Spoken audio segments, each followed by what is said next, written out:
Bagaimana sebuah tim indie game kecil ini yang belum pernah merilis game sebelumnya dan hanya menjadi finalis setiap ikutan lomba, bisa ditarik untuk membuat game ketiga mereka dengan skala yang lebih besar? Yuk kita simak perjalanannya.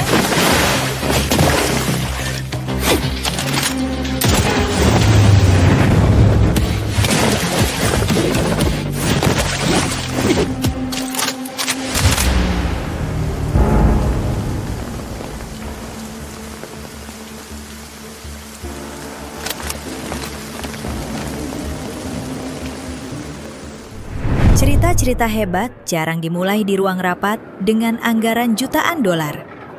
Seringkali, kisah itu justru berawal di sebuah ruang kelas kampus yang gerah pada pukul 4.30 sore, dipicu oleh kopi saset, rasa lelah yang luar biasa, dan sebuah mimpi keras kepala yang mereka bagi bersama.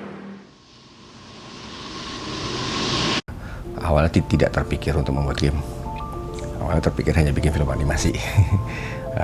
Tapi Tuhan berkata lain. Kami dipertemukan satu sama lain, kita kumpul, kita bongkar idenya, ceritanya juga kita develop lebih dalam. Ide dasar dari game ini sebenarnya berakar dari sebuah film animasi pendek yang diciptakan oleh Pak Erwin sendiri. Film itu mengisahkan tentang seorang perempuan muda atletis di akhir usia belasan tahun yang memilih jalan pemberontakan demi melawan kemapanan, yang dalam cerita ini diwakili oleh sebuah pemerintahan yang korup. Kita mengawali dengan semua pertemuannya itu online. Meeting kita lakukan online, kita menggunakan Milanut untuk mendokumentasikan semua hasil pertemuan. Kita gunakan Zoom, kita gunakan Google Meet, apapun itu untuk memudahkan kita berkomunikasi dan saya berikan kebebasan buat teman-teman untuk mengubah semuanya. Seru sih. User experience berdasarkan gamer, bukan user experience dari developer, tapi dari game. Ya sukanya game apa, dan kita kalau ada game ini mekaniknya gimana, gameplaynya gimana. Ya, kita bertukar pikiran dan itu dilakukan secara bersama-sama, kolaborasi. Exciting, karena nggak nyangka sebuah cerita tentang yang dulu saya pengen bikin sebagai animasi, sekarang wow, bisa jadi bikin game. Cool.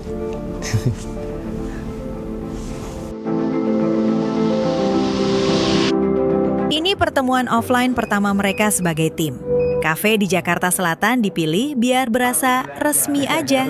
Tahu kan maksudnya? Biarpun mereka harus berkeringatan di balik jaket, naik motor sambil bawa laptop berat ke kafe ini, tapi momen ketika playable build pertama jalan di PC, asli, energi di meja itu rasanya magis banget.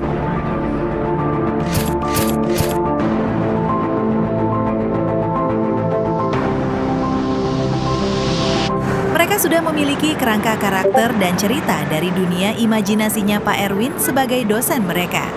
Sekarang mereka harus melihat apakah dunia itu bisa berdiri tegak di atas kakinya sendiri. Bang, satu teh mas dingin.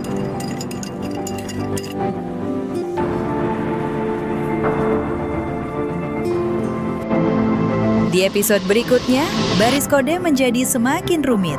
Error mulai berdatangan dan tim ini menghadapi rintangan terbesar mereka, membangun sebuah demo yang siap diuji di depan publik.